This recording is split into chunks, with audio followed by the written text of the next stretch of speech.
Today, and I'm delighted to be joined by Phillip Norman, who's a biographer. You've written books on the Beatles, Buddy Holly, John Lennon, and you've got a book out at the moment. What's that called? George Harrison, The Reluctant Beatle. Yeah. So that makes 3 out of 4. Why was he reluctant? He wasn't a reluctant musician because he taught himself to play the guitar at a very young age, 14. Yeah. So he looked still like a little kid when he was playing with John and Paul, but he hated the Beatlemania, the screaming that covered up his painstakingly crafted solos, and particularly in America when there was no security and the stage would be invaded by young women, actually hanging around his neck while he tried to play. So you talked about America. I think the first time they went was what? Was it 64, 65? February 64. And they went on, was it the Ed Sullivan Show? Yep. Ed Sullivan Show watched by 72 million people. Wow. There was no crime in New York throughout the duration of their appearance on Ed Sullivan. Not one single hubcap was stolen in the 5 boroughs.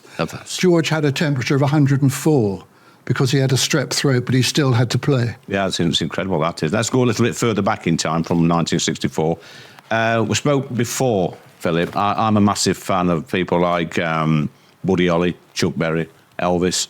And I guess the Beatles, they took a lot of inspiration. Everly Brothers as well is one for the harmonies, etc. They took a lot of inspiration and chucked it all together. They did, but they added a little bit of Liverpool charm and wit and irreverence, and then sold it back to America, which was brilliant. Yeah. But no British act had ever done that in America before, and America went really crazy over them in the way it had never happened before with the British act, so, particularly as they were having their own music sold back to them by these kids. See, the Beatles were great, the Stones were great, but I always blame, the Beatles have got to take some responsibility for the Monkees coming over to the UK in the 60s.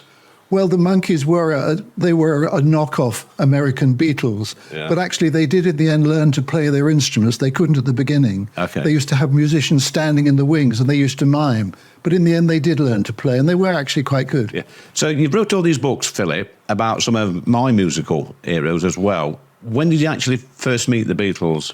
I met them on what turned out to be their last British tour in 1965 in Newcastle on Tyne. I got into their dressing room, actually, and talked to John and Paul and Ringo, not George. George was a bit sort of standoffish. I never thought I'd be writing his biography one day.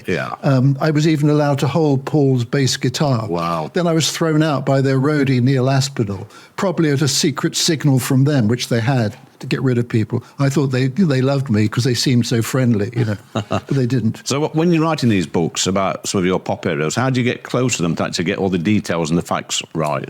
Well, it sort of accumulates over time. I did a book biography of the Beatles in the early 80s when people said, you're mad to do the Beatles. Everyone knows everything about them already. Of course, people didn't know. And then I went on to do the individual Beatles, getting more knowledge and more data as I went. John Lennon. So obviously he went solo in the 70, 71, something like that. Had a brilliant music career after the Beatles, I think. Some of his later songs are absolutely phenomenal. And obviously, sad that I think it was 1980 when he got killed. Well, that was it. I'd finished my book, Shout, which was the biography of the Beatles. And I thought I might be getting across to see... They were all in denial. They had a terrible time, latterly, as the Beatles. I thought I still might get to meet John. And then the news came that he'd been assassinated, which was unbelievable at the time. A big hero of the Beatles was Buddy Holly.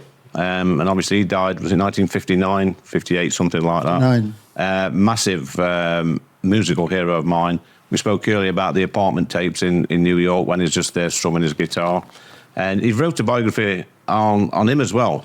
I did. Well, in fact, he was very personal to me because my father actually ran a rock and roll dance at the end of a seaside pier.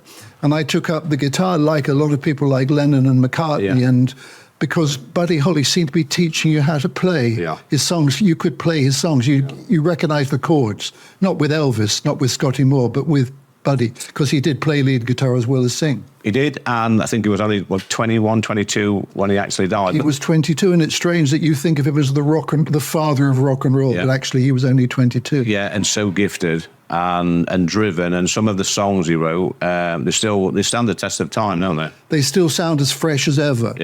They were very adventurous, using double tracking electronic effects, but it was a very, very short, and his career ended rather quickly in America, but carried on in Britain because he taught people like Lennon and McCartney were like his pupils.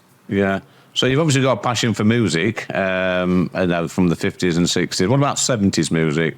I see on my list you're a bit of an Elton John fan as well. Not really Elton John, because I used to think he ripped everyone off, really, him and Bernie Taupin, his lyricist. Yeah. But when I met Bernie, he said, yeah, of course we rip people off, but they didn't rip off the people I thought they had. Yeah. They didn't rip off Space Oddity. They ripped off another band called Pearls Before Swine. Yeah. But in the end, I did like Elton because he was just, very straightforward and honest, but he went very much off the rails, of course, latterly. Yeah. Tried to be normal. Yeah. So musical heroes present day, we can go back to the 50s and 60s and early 70s. What about today's music? How has that changed, and who do you listen to? The thing is that about music is there's always a tiny proportion of talent. People think the 60s were so brilliant, but there was a massive absolute rubbish recorded in the 60s as well. And today there is always 2% of talent. Someone like Amy Winehouse comes along, totally original, wonderful, obviously vulnerable in an awful way as well. Yeah. So there's always talent around. Is there any musicians that you've met or any bands that were disappointing to you? Yes, Aretha Franklin. I was listening to her on the car radio, terribly disappointed in Aretha Franklin. When I met Johnny Cash, I wanted him to be my dad. He was so lovely. But he had a troubled life as well, didn't he, Johnny Cash? Not that bad, actually. No, he made more, really. He never really was in jail very much, But then he started visiting jails because he thought he was an ex-con, but he wasn't really. Yeah, so that's sort of played up to the crowd on that one. But he had a bad drug habit as well, didn't he? He did, yes. And because they all, in the end, they were taking amphetamines to stay awake, like the Beatles, and that they got hooked on those. Yeah. But then he met this June Carter, who he married, his second wife, who was his redemption, really, and I went on the road with them together, and I loved them both. So just imagine, Philip, that you're down in the dumps one Sunday morning, you're going to put your CDs or your records on your record player, which would be your go-to record? It would be All Along the Watchtower by Jimi Hendrix, I think, which is because Jimmy's cover versions were as great as his original songs. Yeah. Have you ever written about Jimi Hendrix? I wrote a whole book about Jimi Hendrix. Okay, and how's that one gone? Is it? It was that was my last one before George Harrison, and now I suppose I would be at risk of a cultural appropriation because he was African American.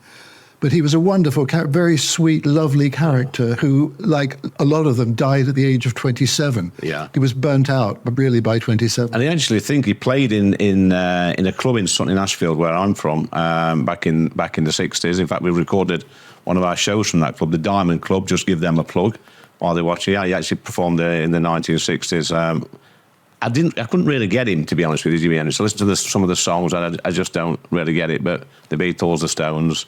The guitar playing is phenomenal. Yeah. I never thought you could top Jimi Hendrix until I heard Prince do a cover version of a George Harrison song. Yeah. And that was utterly even more brilliant than Hendrix. Now, I can get into Prince. I can understand his music, his records. I like a bit of Prince. But he died tragically as well, didn't he? He did. I mean, it seems to be almost like a condition of genius. You have to die young. Except when you see the Stones, who are now national treasures. Yeah. And they were so notorious in the 60s. They were the most unstable band in the 60s, nearly went bust, and yet they turned into the long-lived Stones. Do you think that's what it is, Philip, genius? Because they're always looking for that extra buzz, that they're always trying to push themselves, looking for something else. To get them out of bed in the morning. It's also luck and timing, of course, and the Beatles really went to this right destination by all the wrong way, like going to Hamburg seemed disastrous at the time. But in the end, of course, they were at the right place at the right moment. Okay, well, thanks for that fascinating discussion. Thanks. Nice to meet you, Philip. Good luck with the George Harrison book. But